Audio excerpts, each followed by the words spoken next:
J'ai le plaisir d'accueillir sur le plateau Christian Saint-Etienne. Bonjour Christian. Bonjour.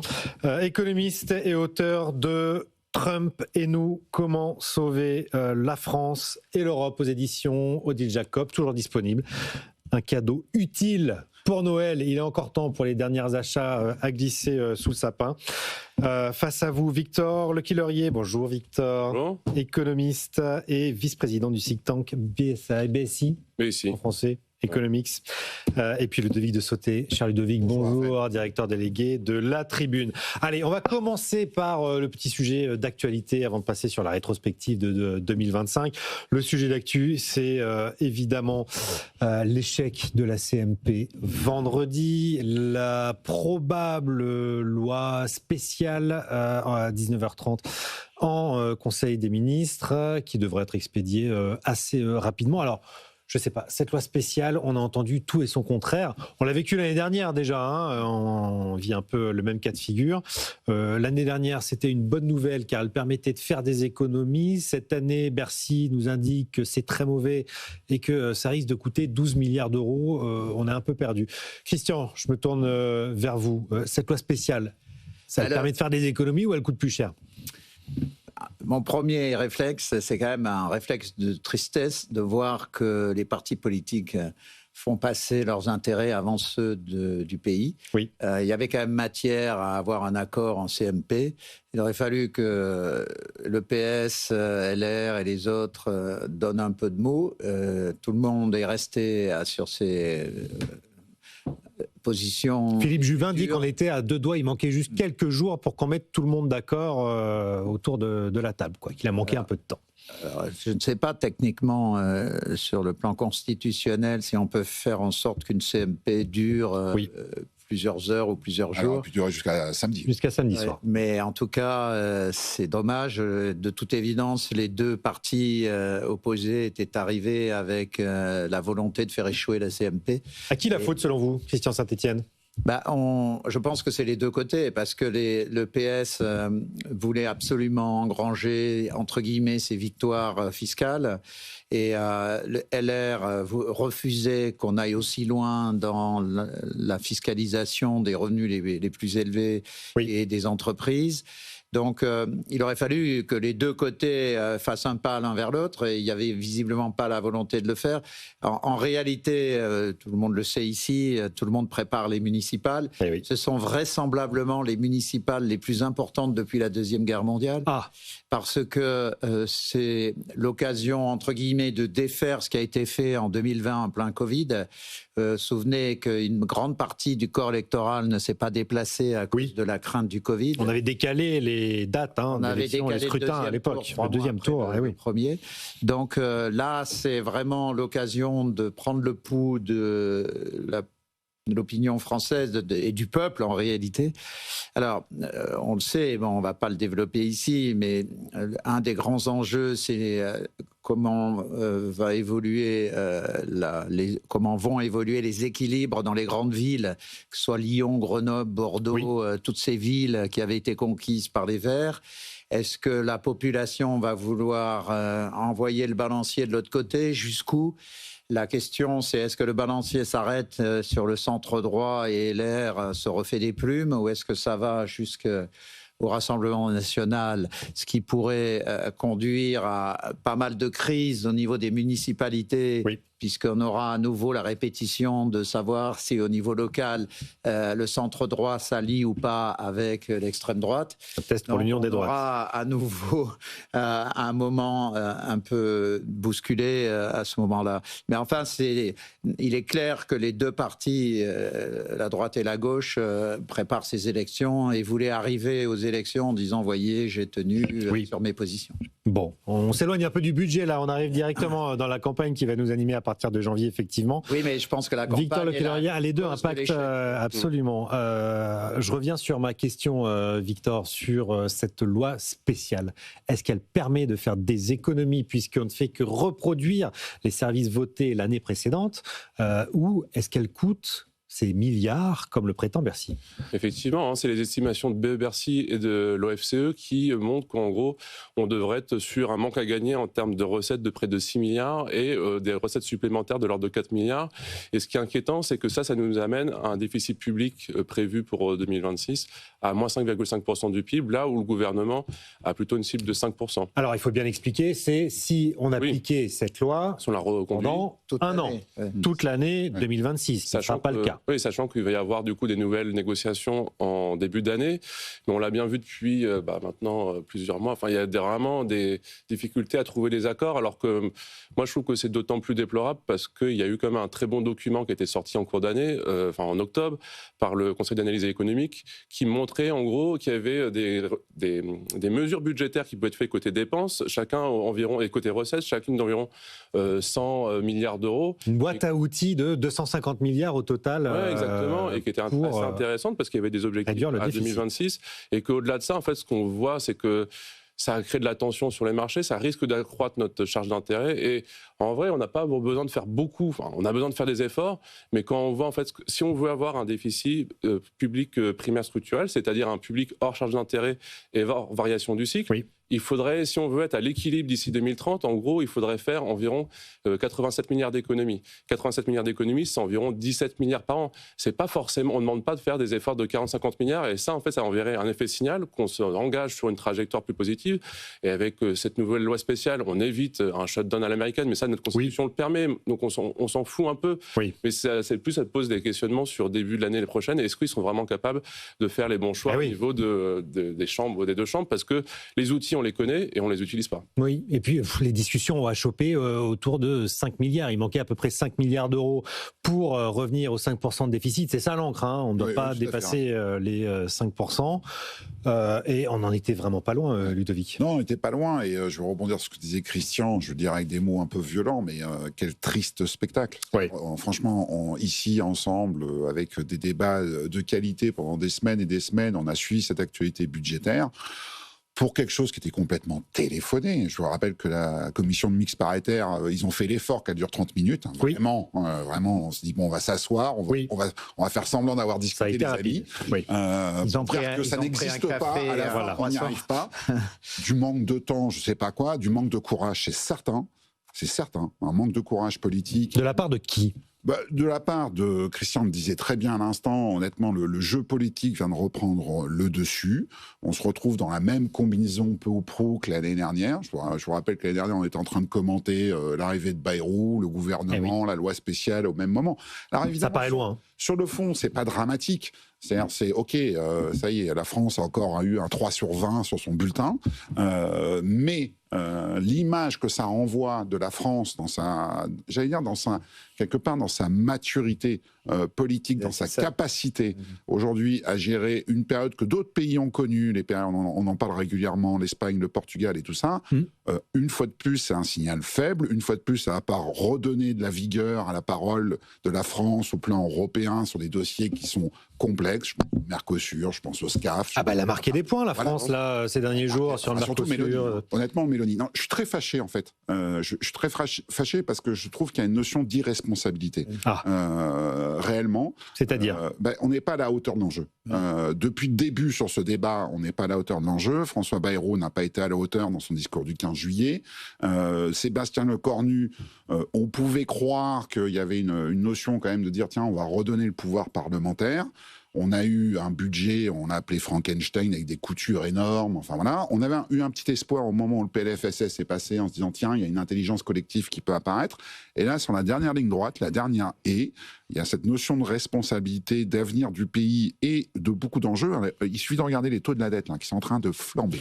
Oui, je voulais qu'on en parle ce matin. On est à plus de 3,60 ce matin. On est au niveau de la Slovaquie. Là. Vous évoquiez l'Italie, la Grèce, l'Espagne, etc. On est passé au-dessus de tous ces pays de l'Europe. Et là, on va pas rigoler parce que l'argent emprunté, il n'y a plus que la Lituanie qui... il n'y a plus que la Lituanie qui est au-dessus de nous aujourd'hui au sein de la zone euro. Non, mais je rebondis sur un mot de Ludovic, c'est le manque de maturité. C'est très inquiétant parce que on a eu la semaine dernière, il y a 10 jours, le 4 décembre, la stratégie nationale de défense américaine qui était extrêmement violente. On a la Chine qui enfonce toutes les industries européennes en exportant massivement. On a la guerre encore en Ukraine avec les difficultés pour arriver à un compromis là-bas. Donc le manque de maturité de l'Assemblée nationale, surtout que je pense que l'Assemblée nationale a raté une occasion, puisque on peut faire tous les reproches qu'on veut à Le Cornu, qui apparaît quand même comme un Premier ministre extrêmement faible, mais il mettait la balle dans le camp de l'Assemblée nationale. C'était l'occasion pour elle de montrer qu'elle était capable de prendre des décisions collectivement. Elle a raté cette occasion. Il semble que là, que ça vienne des sénateurs, pour le coup, le oui, rejet mais enfin, l'Assemblée aussi avait quand même présenté un budget qui était extrémiste par rapport à ce qu'on pouvait imaginer comme position centrale. Et effectivement, les sénateurs ont également bloqué, mais c'est l'ensemble du Parlement qui se montre pas à la hauteur. Après, si on a un pouvoir fort qui marche sur le Parlement, il ne faudra pas pleurer. Ouais. En tout cas, cette image de maturité, je reviens sur les 30 minutes qui ont été concédées. En termes d'image et vis-à-vis des citoyennes et des citoyens, elle est désastreuse. Ça donne le sentiment qu'il y avait une envie pressante de rentrer en région et de faire ses cadeaux de Noël, honnêtement, sur un débat qui est un des débats les plus importants que ce pays a eu depuis des années. C'est-à-dire ne même pas faire l'effort du temps, c'est-à-dire de montrer que finalement les trucs étaient pliés à l'avance. Ludovic, parce qu'il y avait eu des discussions en amont, c'était vu. Oui, non, mais quand j'entends Juvin dire oui, il a manqué de temps, le temps, il y avait encore une journée et demie, en fait. Il n'a pas été exploité. Donc voilà, il y a une image aujourd'hui qui va alimenter une sorte de divorce qu'on sait très fort avec le patronat et qui est en train d'être aussi très fort et très pesant avec les citoyens. Est-ce qu'on a un monde politique à la hauteur ? Oui. Et là, on est... Est-ce que les Français regardent encore, ceci dit ? Là, quand même, la loi spéciale, tous les investissements sont gelés. La loi spéciale ne reconduit que le fonctionnement. Oui. Donc, notamment... permet de lever les impôts et les fonctionnements classiques de l'État. Dans un contexte de guerre qui monte... Qui est là en Europe et qui monte au plan mondial, les 6 milliards d'augmentation du budget de la défense, ils passent sous le nez de la défense. Et ça, c'est dramatique. Il y a peut-être une forme de lassitude de la part des Victor Français. Leclerc. Les marchés, eux, ils regardent ça de près.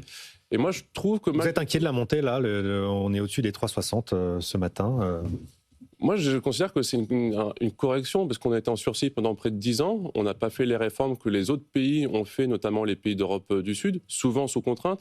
Et on se retrouve dans une position qui, moi, me paraît un petit peu délicate, c'est qu'on est de plus en plus isolé. Et du coup, on concentre l'attention des marchés. Et malgré tout, moi, je trouve qu'il y a quand même une certaine... Je trouve qu'ils sont quand même assez vigilants, mais en même temps assez prudents, parce que les taux longs, ils ont certes augmenté, mais depuis quelques temps, le spread par rapport à l'Allemagne, l'écart de taux, il est plutôt stable. Moi, c'est l'impression qu'on nous offre un sursus supplémentaire pour dire, bon, OK, vous êtes la France, là, il faudra peut-être faire peut-être un nouveau délai supplémentaire pour justement faire passer une loi budgétaire qui soit digne de ce nom.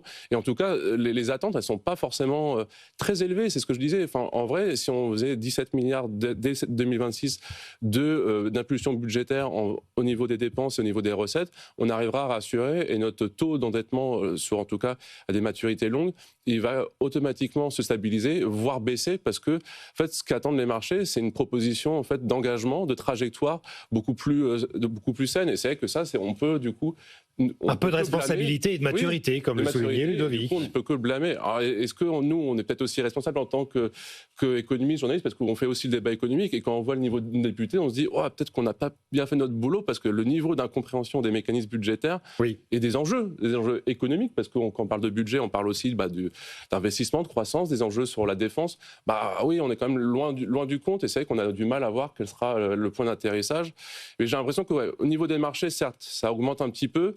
La comparaison avec la Slovaquie, c'est amusant, mais en vrai, la Slovaquie, c'est un pays, ils ont 60% d'endettement public, ils ont un déficit qui est assez faible, et c'est un pays de notation similaire. Donc en fait, c'est plutôt normal de se retrouver ces pays-là. C'est ce qu'il faut vraiment éviter, c'est qu'il y ait un décrochage par rapport aux autres, et c'est par rapport à l'Allemagne. Ce que dit Victor est important. Après, le monde change, c'est-à-dire que sur le marché de la dette, d'abord il y a l'arrivée de l'Allemagne avec ses 500 milliards qui va perturber. Il y a la politique japonaise qui est en train de changer de jeu. Enfin, il y a des plaques tectoniques qui sont en train de bouger, qui sont importantes et qui ne sont pas neutres. La France, honnêtement, en produit d'appel, en vitrine, n'est pas le produit le plus sexy du moment. honnêtement. Franchement, je dis pas qu'elle est pire, mais franchement, c'est pas la France qui a les meilleures mensurations aujourd'hui. Les taux montent, mais après, quand on voit les montants qui sont passés et qui sont demandés par le marché, il reste exactement au même niveau. On est au-delà de 2 fois à chaque fois. Les émissions sont sursouscrites plus de 2 fois. Mais on va vers une concurrence accrue en 2026. C'est-à-dire que avec l'Allemagne, avec l'Allemagne notamment, qui va être 500 milliards, c'est quand même pas rien comme concurrence, c'est pas rien. Et la France va devoir convaincre. J'allais dire. Et là, payer. Honnêtement, probablement. La CMP, on peut pas dire. On va aller chercher quasiment 400, nous, pas loin. Pardon. On va aller chercher 400, pas loin. Enfin, je sais plus quand. C'est 330 milliards, je crois, l'année prochaine. 330 milliards. Mais on était à 360 cette année, mais il y a ça dépend du montant des avec les retombées de dettes passées. Donc on passe de 300 à 330. Pour ajouter un élément d'incertitude qu'on a énormément de mal à apprécier, c'est le changement de législation aux Pays-Bas, où ils modifient la façon dont les fonds de pension qui sont colossaux aux Pays-Bas sont gérés. Ils étaient en prestation définie, ils passent en cotisation définie. La conséquence, c'est que au lieu d'être beaucoup en obligation pour pouvoir assurer effectivement les paiements promis dans les contrats, les Pays-Bas vont vraisemblablement passer progressivement davantage en actions. Et donc, il y aura moins d'investissements sur les obligues. Et comme en plus, le Japon change sa politique, il est possible que dans quelques mois, on se dise que 3,60, c'était pas cher par rapport à la situation où on sera. J'en suis pas si sûr, parce que quand on regarde la composition en fait, des actifs détenus par les fonds de pension néerlandais, c'est assez peu exposé sur l'Europe. Et quand ça allait surtout sur la France, surtout en ce moment, parce que c'est plus rémunérateur que l'Allemagne, parce que pour certains fonds d'investissement, ils disent en fait, je peux avoir des actifs liquides et qui rémunèrent plus qu'avant. Et la France, ils considèrent que c'est toujours cette histoire de sursis. Et le Japon, on le voit de toute façon, mais ils sont plus exposés sur des actifs américains et moins sur l'européen. C'est plus les Chinois qui achètent de plus en plus français. Donc, moi, je suis pas sûr. Le Japon a détenu pas mal d'obligations françaises. Oui, mais pour l'instant, on n'a pas vu de cession d'actifs français. Ça peut arriver. Oui, ça peut arriver. On envisage 2026, ça peut arriver en cours d'année. Mais ce que moi, je craignais, c'est que ça arrive dès 2024. Et on voit la part de non-résidents qui détiennent de la dette française, elle est assez stable, voire elle a un tout petit peu augmenté. Là, on s'est dit, ils vont pas être porteurs jusqu'à la fin, parce qu'ils vont avoir justement que cette appréciation du risque. Les derniers chiffres, c'est toujours autour de 50 pour les... Un peu plus de 50, effectivement, alors qu'on augmente, nos volumes, ils continuent d'augmenter, on a de plus en plus de déficit. Donc, moi, je suis pas sûr que pour l'instant, les marchés, ils soient très... Ce que vous nous dites, Victor, c'est qu'on est la deuxième économie de la zone euro, donc too big to fail, et qu'en même temps, on a un premium avec des taux élevés, et qu'on a une structure de la dette qui nous offre des possibilités, comme un peu ce qu'on voit aux États-Unis. En fait, ce qu'on va faire, c'est qu'on va réduire la maturité moyenne de la dette. Plutôt que de continuer de s'endetter sur des taux longs qui sont coûteux, on va faire comme les États-Unis, on va s'endetter de plus en plus à court terme pour limiter justement cette hausse de la charge d'intérêt. Sauf que c'est dangereux en cas de crise. C'est dangereux, mais pourquoi ? On peut expliquer pourquoi ? Parce que du coup, ça expose à des risques de refinancement plus élevés. Ça veut dire que si les conditions sont moins favorables dans 6 mois, dans un an, parce que justement, on ne fait pas les efforts budgétaires, on risque de refinancer notre dette à des taux d'intérêt qui étaient moins avantageux que ce qu'avant. Est-ce que c'est pas déjà le cas ? Je rappelle que la durée moyenne de la dette française, on est autour de 8 années.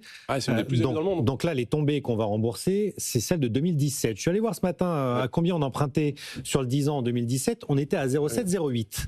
Là, on va emprunter à 3,6. Si ça grimpe encore un peu, 3,7. On prend 3 points sur environ 150 milliards de dettes qu'il va falloir refinancer.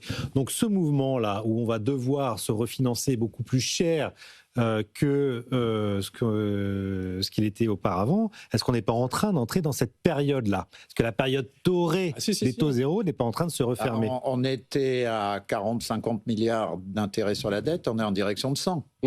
Donc la question, c'est à quelle vitesse on va arriver aux 100 milliards d'intérêts. D'où l'objectif de réduire notre déficit primaire, parce que sinon on va tomber comme dans le cas d'autres pays qui refinancent toujours leurs intérêts, et que nous, on n'a pas de déficit, on n'a pas d'excédent primaire comme l'avait l'Italie, et comme l'Italie pendant longtemps. Parce qu'ils avaient des charges d'intérêt. Nous, on n'a pas cette marge-là. En tout cas, on a cette marge-là de se dire que notre structure est plutôt bonne, c'est plutôt bien perçu par les investisseurs et par le marché. On peut avoir un peu de levier, mais ce levier-là, il ne faut pas trop non plus jouer dessus, parce qu'effectivement, ça expose à de nouveaux risques qu'on n'a pas connus pendant environ 15 ans, parce que les taux étaient très bas. Après, on gagnait de l'argent chaque année, depuis 2010, 12, 13, 15. On gagnait chaque année parce que les taux étaient plus plus bas, on réempruntait à des taux plus bas que ce qu'on avait fait auparavant. C'est pour ça que Macron a laissé filer la dépense publique. Et personne ne s'inquiétait du déficit. Et le maire, mais là, la fête est finie. Et le maire à Bercy aurait dû siffler la fin de la partie en 2022. Il a essayé un peu. Oui, mais il n'a pas tapé suffisamment sur la table, où il aurait dû mettre sa démission en jeu. En tout cas, le résultat, c'est qu'il se retrouve en difficulté aujourd'hui, puisqu'il n'a pas pu revenir au gouvernement. Et à l'époque, on disait, mais pourquoi on ne s'endette pas plus sur des maturités à 30 ans, à 50 ans, parce que oui, parce que la croissance était supérieure au taux à l'époque. Exactement. Donc, ce qui change aussi. Et là, c'est un peu l'inverse. Et donc, effectivement, à l'époque, on disait, mais pourquoi on ne fait pas les endettements sur 50 ans, dont Olivier Blanchard. Après, il n'y avait peut-être pas de demande sur ces types d'actifs, mais vos calculs, Raphaël, ils sont précieux parce que, j'allais dire, on est en train, et la France, comme d'autres pays, ce que je stigmatisais, Victor, c'est le fait que la France, quand même, est en train de changer un peu de catégorie là-dedans. Il suffit de voir la notation des agences et ce qui va avec. Mais on rentre dans une nouvelle période où le quoi qu'il en coûte devient cher. En fait, c'est surtout ça. C'est-à-dire qu'il y a eu le quoi qu'il en coûte qui n'était pas. C'est la fin de l'argent gratuit. Qui était version Chine, c'était pas cher. C'était des produits, c'était de la dette chinoise, sans jeu de mots, mais vraiment pas cher. Là, on rentre, on voit, on le sait, on rentre dans un nouveau cycle où le quoi qu'il en coûte va coûter de plus en plus cher. On a passé à barre des 117% de PIB, de dette au troisième trimestre. 3 484 milliards. On est quasiment aux 3 500. L'orchestre, mettons la musique et tout ça, on peut y aller en chantant. Franchement, on peut y aller collectivement. Oui, mais on a l'impression qu'il n'y a pas de sanctions en même temps. On s'endette. À un moment, il y aura un mur. Je n'aime pas être celui qui annonce ça. C'est-à-dire qu'à un moment, il y aura un mur générationnel, il va se passer des choses. Et tout ça, on le répète aussi, avec des enjeux démographiques, un pays qui est en train de vieillir et tout ça, des effets ciseaux qui vont arriver sur le marché de l'emploi et autres, les marges de manœuvre ne vont pas aller en s'améliorant. Ludovic, je me fais l'avocat du diable, il y a plus de 20 ans, Michel Pébroux disait exactement la même chose. Notre dette était à 1000 milliards. Et finalement, on a vu que la France continue de tourner bon an mal an, non, Christian Saint-Etienne? Est-ce qu'on ne joue pas à se faire peur avec cette dette? Ce fameux mur de la dette. Parce que, en apparence, on a les inconvénients de nos avantages. Nos avantages, c'est que nous sommes un très beau pays, première destination mondiale du tourisme, qualité de vie pour 80% de la population qui est probablement parmi les meilleurs du monde. La meilleure du monde, on peut y aller. Donc effectivement, pour les retraités, parce que les dépenses de retraite en France, c'est 14,5 en point de PIB. Le déficit public, c'est un tiers du montant des retraites versées. Bon, il n'y a pas que les retraites qui alimentent le déficit, il y a la santé, il y a les collectivités locales, mais quand on regarde sous cet angle-là, les retraités aussi vivent bien parce qu'un tiers de leurs pensions sont versées à partir de l'emprunt.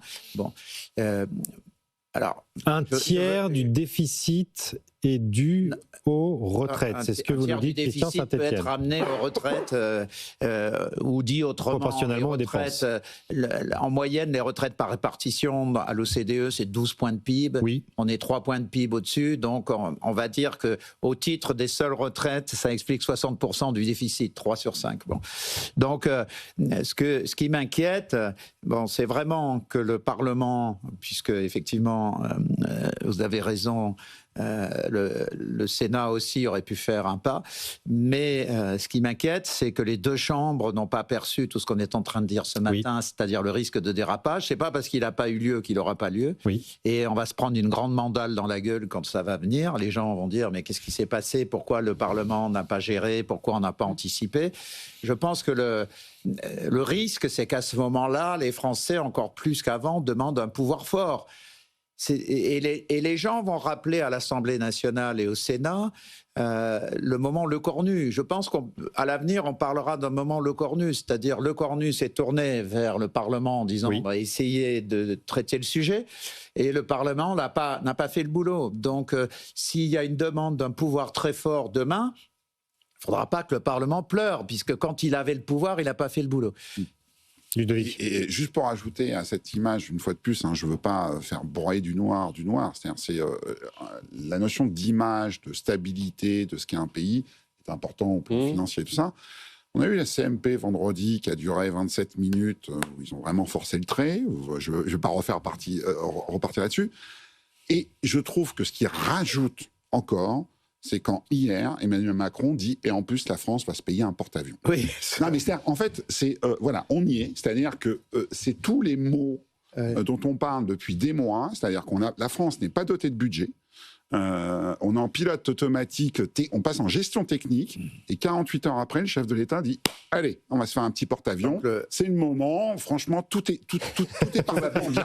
Non, mais en fait... Non, ce qui aurait été fort... Il peut y avoir un choc des Kairos, effectivement. Enfin, c'est une décision pour continuer, c'est sur la table depuis plusieurs années. De la part du président, ça aurait été de dire le porte-avions, il nous passe sous le nez à cause de ce qui se passe. Et voilà, c'est la sanction. Voilà. Bon, il y a une forme de dissonance cognitive, ce que vous nous dites, entre pas de budget, mais c'est pas grave, on rase gratis quand même. On accélère. Allez, ce sera le mot de la fin de cette première partie.